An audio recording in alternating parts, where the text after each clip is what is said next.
आज मैया सारे ब्रजवासी मिलके कहते हैं मैया अब हम थोड़े बड़े हो गए, हम गाय चराने की अनुमति दे दे। मैया कहती है अभी इतने बड़े नहीं हुए, तुम गाय नहीं अपितु गाय के बछड़ों को चराओ। ठीक है मैया।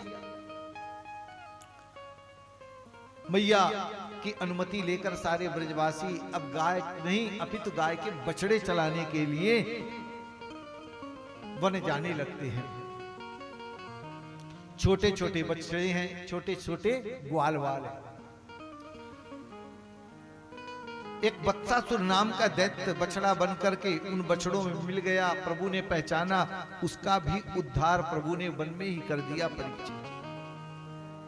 एक पूतना का बड़ा भाई बकासुर बगुला बनकर के आया था उस वन में, उसका भी प्रभु ने उद्धार किया परीक्षित। इस बार अघासुर नाम के दैत्य को कंस ने भेजा है, जो विशाल अजगर बन के आया।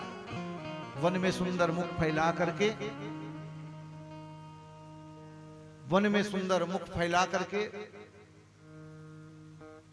और बैठा हुआ है। सारे ब्रजवासी सोचते हैं, विचार करते हैं कि हमने आज तक ऐसी गुफा नहीं देखी। उसका मुख पूरा गुफा के समान। ब्रजवासियों को प्रभु कहते हैं, ब्रजवासी जब जाने लगे थे, एक ब्रजवासी कहता है मत जाओ, एक कहता है चलो ना, अपने साथ कन्हैया है ना। कन्हैया एक वृक्ष के नीचे बैठ करके सुंदर बांसुरी की तान छेड़े हुए हैं। गाय उनके बछड़े चर रहे हैं और इधर ब्रजवासी सब ब्रजवासी जो हैं उस अघासुर के मुख में जाने लगे एक एक करके। जब उसके मुख के पास पहुंचे तो एक ब्रजवासी कहता भैया एक बात बोलूं? हाँ बोलो। मैंने आज तक ऐसी गुफा नहीं देखी। एक ब्रजवासी प्रश्न करता है, दूसरा ब्रजवासी जवाब देता है। एक ब्रजवासी कहता क्यों भैया? बड़े बड़े संत महात्माओं की गुफा ऐसी ही होती है। एक ब्रजवासी बोलता तब तो भैया बड़े ठाठ हैं महात्माओं की, गुफा में भी गद्दे बिछे हुए हैं। वो अजगर की जीभ एकदम गद्दे के समान थी इस पंछी। एक ब्रजवासी बोलता है भैया ठीक है गद्दे तो हैं, अब अजगर के दांत को देखा, बड़े बड़े ये खूंटे किस लिए हैं, खंबे। एक ब्रजवासी कहता है तुम भी ना हो ब्रजवासी ना बोले वाले ग्वाल वाले। अरे भैया बड़े बड़े महात्मा लोग स्नान करते होंगे तो अपने वस्त्र कहाँ सुखाएंगे, तो सो ला करके इन खूंटों में ही डालते होंगे सूखने के लिए। स्वयं ही प्रश्न करे और स्वयं दूसरा ब्रजवासी तुरंत परीक्षित उत्तर दे दे। प्रभु पीछे से आवाज लगा रहे हैं, पहचान रहे हैं ये कौन है। इतने में बड़ी दुर्गंध निकली अजगर के मुख से। एक ब्रजवासी कहता भैया ये कैसी दुर्गंध है? एक ब्रजवासी कहता है तुम नहीं समझते हो क्या?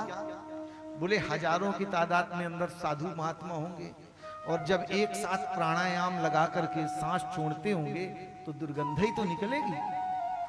एक कहता हाँ भैया सही बताया तुमने। ऐसा कह करके जब जाने लगे अंदर तक चले गए, लेकिन फिर भी अघासुर ने अपने मुख को परीक्षित बंद नहीं किया। जैसे ही प्रभु सोचते हैं कि जब मैं रह के क्या करूंगा जब मेरे भक्त नहीं, सो स्वयं भक्त की रक्षा के लिए उस अघासुर के मुख में परीक्षित प्रवेश किया और जाकर के जैसे ही प्रवेश किए अघासुर ने मुख बंद कर लिया। मुख बंद करते ही प्रभु ने अपने रूप का इतना विस्तार किया कि उसका ब्रह्मांड फट गया। सारे ब्रजवासियों को बाहर प्रभु निकाल लाते हैं और उनके मनोरथ को पूर्ण करते हैं। एक दोपहर का समय था, बाहर निकले थे ब्रजवासी, सुबह सुबह आए थे। अब सब अपने अपने घर से कपड़े में भोजन बांध के लाए थे। टिफिन नहीं चलता था ना उस समय की बात। बैठ करके एक दूसरे को, किसी के घर में रोटी है तो कुछ है, 10 लोग बैठ गए। अब एक कहता है कन्हैया तू मेरे साथ खाएगा, मेरे साथ खाएगा। तो प्रभु जितने ग्वाल वाल हैं उतने रूप में बैठ जाते हैं। सबको लगता है लाला मेरे साथ ही बैठ के खा रहा। एक सुदामा नाम का ब्रजवासी, अनेकों ब्रजवासी हैं साथ में बैठे हुए हैं, खा पी रहे हैं। यह दृश्य जब ब्रह्मा जी ने देखा, बोले ये ब्रह्म नहीं हो सकता। एक मुंडी कहती भैया अभी अभी अघासुर का इन्होंने ही वध किया है, दूसरी मुंडी कहती है ब्रह्म ऐसे थोड़ी खाता है। आचार विचार ब्रह्म में होता है, अरे उच्छिष्ट भोजन न खाना चाहिए न खिलाना चाहिए, भोजन से पहले हाथ पैर धुलना चाहिए। ब्रह्मा जी की खोपड़ी काम करना परीक्षित बंद कर दी। परीक्षा लेने का ब्रह्मा जी के मन में विचार आया। समस्त ग्वाल बालों के सहित जितने बछड़े थे ब्रह्मलोक लेकर ब्रह्मा जी चले गए। अरे पिता पुत्र की परीक्षा लेता है, गुरु शिष्य की परीक्षा लेता है। जब पुत्र पिता की लेने लगे, गुरु शिष्य गुरु की लेने लगे, आज परीक्षित वही हो रहा है।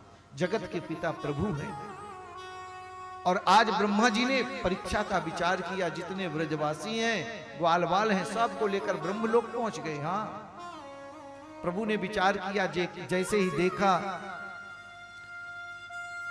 कि हमारे ग्वाल बाल कोई नहीं दिख रहे हैं, आवाज लगाई।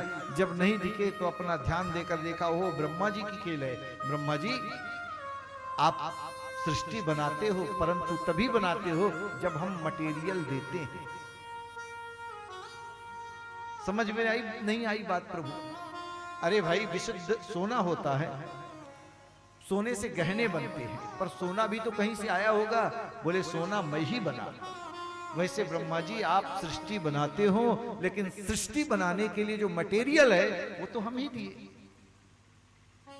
अंत में परीक्षित ब्रह्मा जी के इस कार्य को देख करके प्रभु ने जितने ग्वालवाल थे, जितने बछड़े थे, सबका रूप धारण कर लिया। हूबहू वही डंडा, वही कपड़ा, वही गाय बन गए, बछड़े बन गए, वही यहां तक कि ग्वालवाल भी प्रभु ही बन गए। सर्वम विष्णु मयम जगत।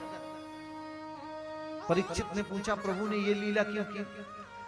बोले परीक्षित, भक्तों के मनोरथ को पूर्ण करने के लिए ही प्रभु। एक बार मैया गोदोहन कर रही थी, लाला के लिए दौड़े दौड़े गए मैया मैया, और मैया का दुग्ध पान करने लगे। जिस गाय का दूध मैया दूह रही थी, मन में विचार करने लगी, क्या मैं भी कभी ऐसा सौभाग्य आएगा कि इनको अपना दूध पान कराऊं।